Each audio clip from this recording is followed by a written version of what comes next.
पुनि प्रभु कहु राम अवतारा, बाल चरित पुनि कहु उदारा, कहु जथा जानकी विबाही, राज तजा सो दूषण काहि। फिर हे प्रभु श्री रामचंद्र जी के अवतार यानी कि जन्म की कथा कहिए तथा उनका उदार बाल चरित्र कहिए। फिर जिस प्रकार उन्होंने श्री जानकी जी से विवाह किया वह कथा कहिए, और फिर यह बतलाइए कि उन्होंने जो राज्य छोड़ा सो किस दोष से, यानी कि किस वजह से श्री रामचंद्र जी ने अपना राज छोड़ा। बन बसी कीन्ह चरित अपारा, कहु नाथ जिमि रावण मारा, राज बेठी किन्हीं बहुलीला, सकल कहु शंकर सुखशीला। हे नाथ, फिर उन्होंने वन में रहकर जो अपार चरित्र किए तथा जिस तरह रावण को मारा वह कहिए। हे सुख स्वरूप शंकर जी, फिर आप उन सारी लीलाओं को कहिए जो उन्होंने राज्य सिंहासन पर बैठ करके की थी। बहुरी कहु करुणायतन, किन्ह जो अचरज राम, प्रजा सहित रघुवंश मनी, किमे गवने निज धाम। हे कृपाधाम, फिर वह अद्भुत चरित्र कहिए जो श्री रामचंद्र जी ने किया। वे रघुकुल शिरोमणि प्रजा सहित किस प्रकार अपने धाम को गए।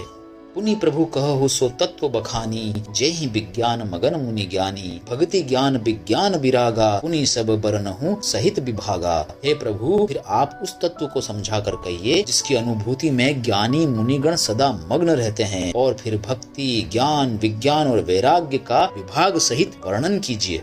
और राम रहस्य अनेका, कहु नाथ अति विमल विवेका, जो प्रभु में पूछा नहीं होई, सो दयाल राखहु जनि गोई। इसके सिवा श्री रामचंद्र जी के और भी जो अनेक रहस्य छिपे हुए भाव अथवा चरित्र हैं उनको कहिए। हे नाथ, आपका ज्ञान अत्यंत निर्मल है। हे प्रभु, जो बात मैंने न भी पूछी हो, हे दयालु, उसे भी आप छिपा के न रखिएगा। तुम त्रिभुवन गुरु वेद बखाना, आन जीव पावर का जाना, प्रश्न उमा के सहज सुहाई, छल विहीन सुनि शिव मन भाई। वेदों ने आपको तीनों लोकों का गुरु कहा है, दूसरे पामर जीव इस रहस्य को क्या जानेंगे। पार्वती जी के सहज सुंदर और छल रहित सरल प्रश्न सुनकर शिव जी के मन को बहुत अच्छा लगा।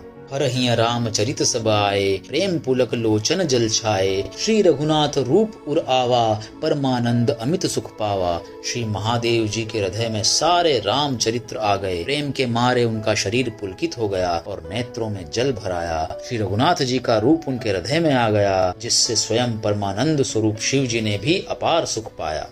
मगन ध्यान रस दंड जुग पुनि मन बाहिर कीन्ह, रघुपति चरित महेश तब हर्षित वरने लीन। शिव जी 2 घड़ी तक ध्यान के रस यानी कि आनंद में डूबे रहे। फिर उन्होंने मन को बाहर खींचा और तब वे प्रसन्न होकर के श्री रघुनाथ जी का चरित्र वर्णन करने लगे। झूठे उसत्य जाहि बिनु जाने, जिमी भुजंग बिनु रजु पहिचाने, जे ही जाने जग जाई हेराई, जागे जथा सपन भ्रम जाई। जिसके बिना जाने झूठ भी सत्य मालूम होता है, जैसे बिना पहचाने रस्सी में सांप का भ्रम हो जाता है, और जिसके जान लेने पर जगत का उसी तरह लोप हो जाता है, जैसे जागने पर स्वप्न का भ्रम जाता रहता है।